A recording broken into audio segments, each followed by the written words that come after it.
दोस्तों उत्तर प्रदेश में ये है वो 6 विधानसभा सीटें जहां पर एआईएमआईएम जीत सकती है। आइए एक-एक करके जानते हैं कि वो कौन-कौन सी विधानसभा सीटें हैं जहां पर ये जो इस टाइम एमआईएम मजबूत दिख रही है और 2022 के विधानसभा चुनाव में एमआईएम को वहां पे ठीक-ठाक प्रदर्शन भी रहा था और कुछ भी विधानसभा सीटों पर प्रदर्शन अच्छा नहीं रहा था तो लोकल बॉडी इलेक्शन में जब इलेक्शन हुए तो उसमें एमआईएम ने वहां पे अच्छा खासा जो है प्रदर्शन किया था। इसी आधार पर मैं आज बताने वाला हूँ कि वो 6 विधानसभा सीटें जहाँ पर एआईएमआईएम मजबूत दिख रही है और जीत सकती है। आइए एक-एक करके जानते हैं कि वो कौन-कौन सी विधानसभा सीटें हैं। दोस्तों सबसे पहले बात कर लेते हैं संभल विधानसभा सीट की। इस सीट पर 2022 के विधानसभा चुनाव में एआईएमआईएम के कैंडिडेट को 21,470 वोट मिले थे और एआईएमआईएम कैंडिडेट इस सीट पर चौथे नंबर पर रहे थे। वहीं 2017 के विधानसभा चुनाव में इसी सीट पर एआईएमआईएम के कैंडिडेट को 59,336 वोट मिले थे और एआईएमआईएम कैंडिडेट तीसरे नंबर पर रहे थे।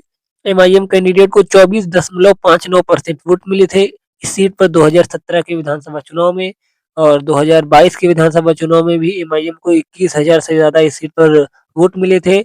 इस सीट पर एमआईएम मजबूत मानी जा रही है। एक और कारण है जिससे जो है एमआईएम इस सीट पर मजबूत मानी जा रही है। वो कारण ये है कि जो है जब नगर पालिका के चुनाव हो रहे थे तब यहाँ से जो है संभल नगर पालिका अध्यक्ष की सीट से एआईएमआईएम का जो है कैंडिडेट जीता था। यानी कि इस समय जो है संभल नगर पालिका अध्यक्ष जो है एआईएमआईएम पार्टी से है।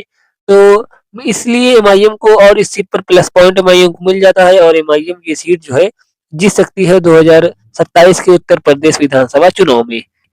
अब बात कर लेते हैं कुंदर की विधानसभा सीट की। इस सीट पर 2022 के विधानसभा चुनाव में एआईएमआईएम कैंडिडेट को 14,251 वोट मिले थे। एआईएमआईएम कैंडिडेट चौथे नंबर पर रहे थे इस सीट पर और इस सीट पर भी एमआईएम को जो है एक और कारण है जिससे एमआईएम मजबूत और अब इस टाइम जो है दिख रही है।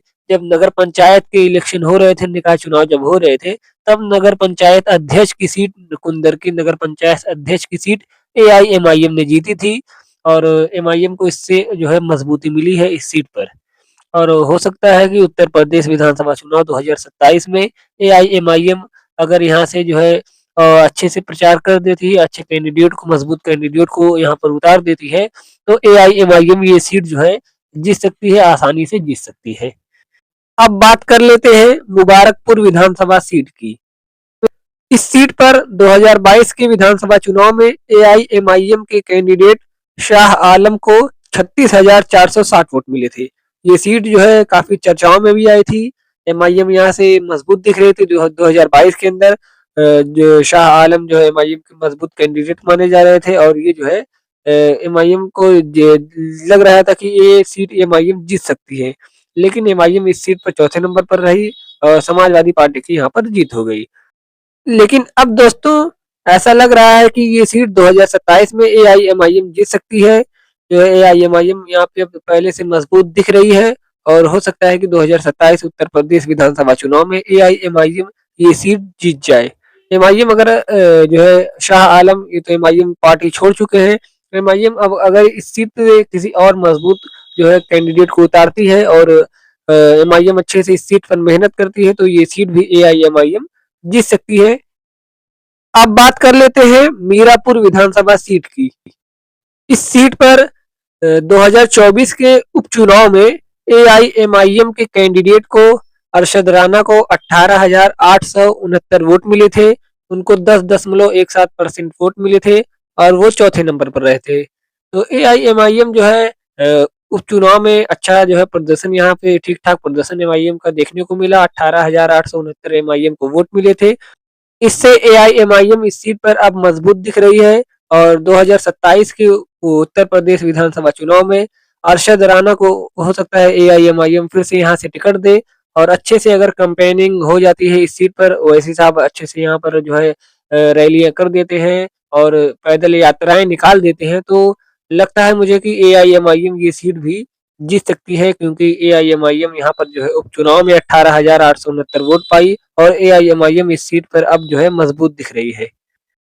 अब बात कर लेते हैं असमोली विधानसभा सीट की।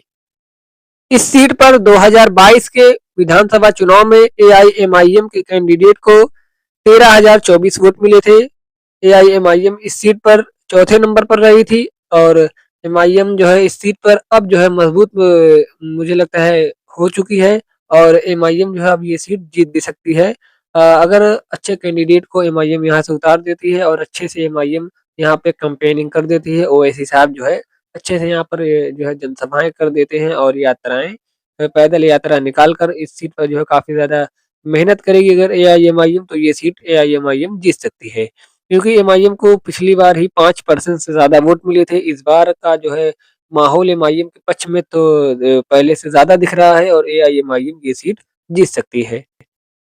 अब बात कर लेते हैं मेरठ विधानसभा सीट की। इस सीट पर 2022 के विधानसभा चुनाव में एआईएमआईएम के कैंडिडेट को 3,038 वोट मिले थे। एआईएमआईएम इस सीट पर 5वें नंबर पर रहे थे, लेकिन जब उत्तर प्रदेश में जब नगर निगम, नगर पालिका और नगर पंचायत जो है यानी कि निकाय जब चुनाव हो रहे थे, तब एआईएमआईएम के कैंडिडेट यहाँ से महापौर के जो कैंडिडेट थे उनको 1,28,000 से ज्यादा वोट मिले थे और महापौर के इलेक्शन में जो है मेयर के इलेक्शन में वो दूसरे नंबर पर रहे थे। वहीं पर यहाँ पर मेयर में बीजेपी की जीत हुई थी। बीजेपी को 2,35,000 से ज्यादा वोट मिले थे और एआईएमआईएम को 1,28,000 से ज्यादा वोट मिले थे। एआईएमआईएम यहाँ पर जो है मेयर के इलेक्शन में दूसरे नंबर पर रही थी, तो इससे एमआईएम को मजबूती मिली है कि मेरठ जैसे शहर में एमआईएम 1,88,000 से ज्यादा वोट पाई है मेयर के इलेक्शन में। इससे लग रहा है कि इस बार एआईएमआईएम मेरठ विधानसभा सीट भी जीत सकती है, क्योंकि एमआईएम को उससे मजबूती मिल चुकी है। मुझे लगता है कि एआईएमआईएम 2027 के विधानसभा चुनाव में ये सीट भी जीत सकती है। दोस्तों, इस वीडियो पर आपका क्या कहना है आप कमेंट में लिख सकते हैं। वीडियो को लाइक करें, चैनल को सब्सक्राइब करें, बेल आइकन जरूर दबाएं ताकि आने वाली हमारी हर वीडियो आप तक सबसे पहले पहुंच सके।